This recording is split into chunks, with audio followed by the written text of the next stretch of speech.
Trey, I'm interested in your recruitment. I don't think Pitt gets a lot of guys from Utah. And the last time they played Utah, Alex Smith was the quarterback. Tell us about how you made your connection, between you and the Panthers. Yeah, that's a long story, but I'll try to summarize it fairly quick. So, my dad he was interested in coaching in the NFL, and so he went to the National Coaches Convention in Nashville, Tennessee, and he was talking to one of his former teammates, Joe Germain, and and then that's where Tim Salem came in to the picture because I'm pretty sure that Tim Salem was or Coach Salem. He was Joe Germain's quarterbacks coach or something like that. And so they made that quick connection. And I happened to call my dad, like FaceTime at that time. I don't know what the call was about, but then that's where me and Coach Salem connected. And then they started actively recruiting me from that. And he would follow up like once a week, and I would send him like routes and different clips of me like running and so that they could get a better feel for what type of player I was. Is your dad coaching somewhere now? No, so that got put on hold when the COVID pandemic started. Trey, you were committed to BYU in 2019, and now you're signing with Pitt in 2021. So kind of talk us through these past 2 years. What have you been up to, and what have you been doing?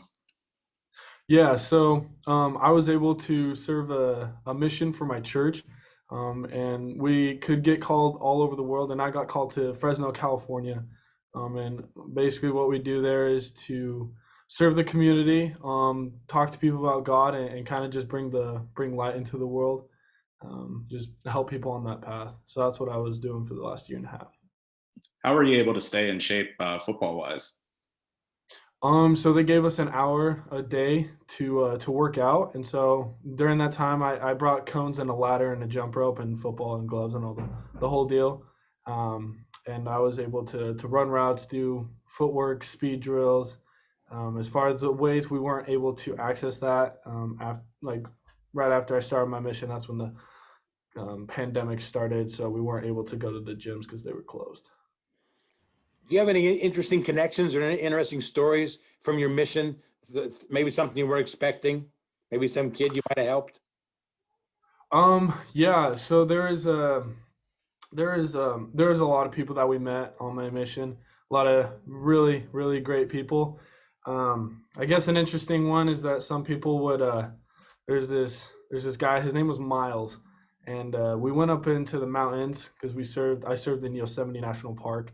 I served in that area, you know where that's at. And he stopped us. He like stopped our car, and we pulled off to the side. And he said that he's like, "I need help." And we're like, "Well, what do you need help with?" We thought it was something like physical that we could help with, but he's like, I'm trying to find God."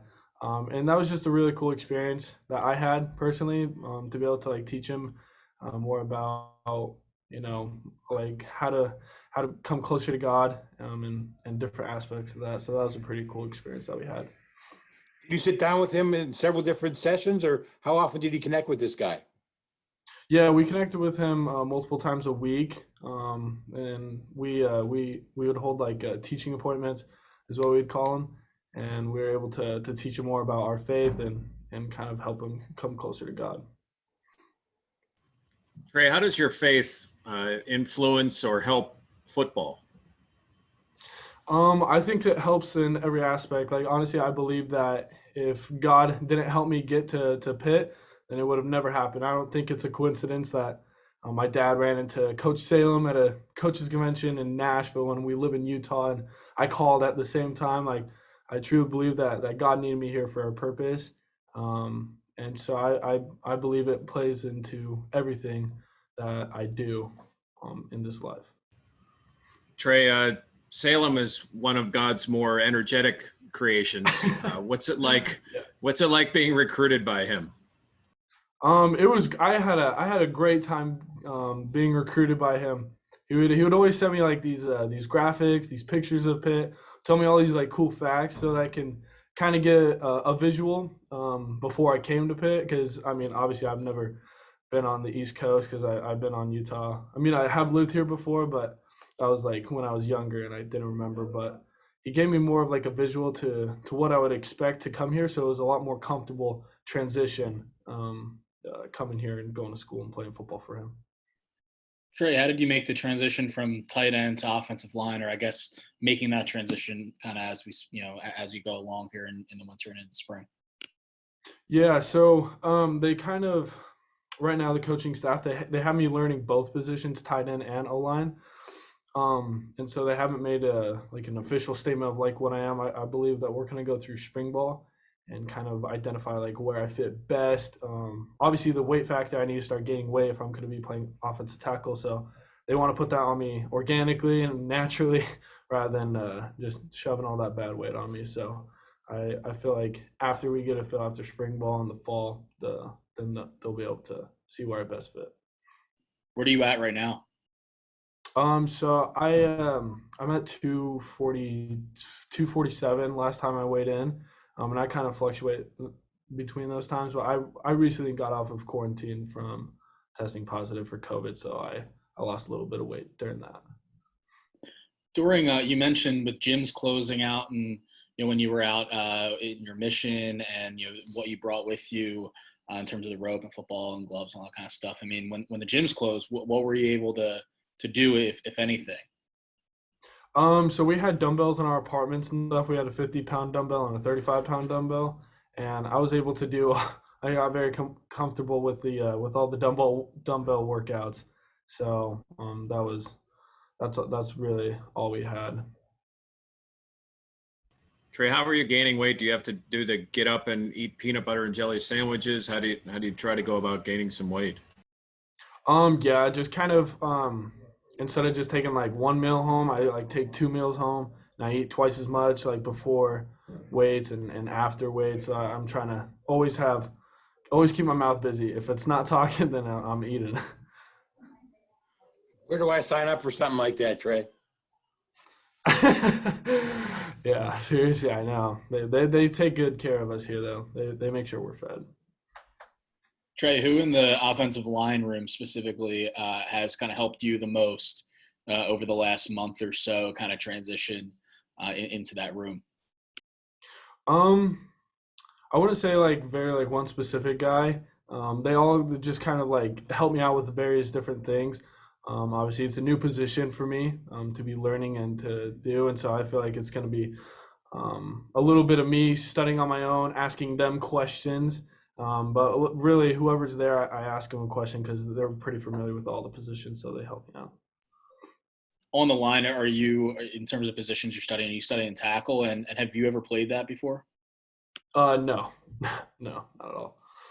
So what's the most difficult part about that? Is it just learning the mechanics of it? Are you watching like a lot of film, and if so, of who?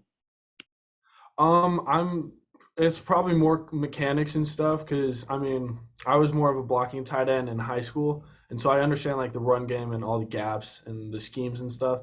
It's learning the combination, like the combination blocks, specific plays, and like the concepts that we have. I feel like that's the most like transition from that. Trey, did you grow up a son of a coach? What?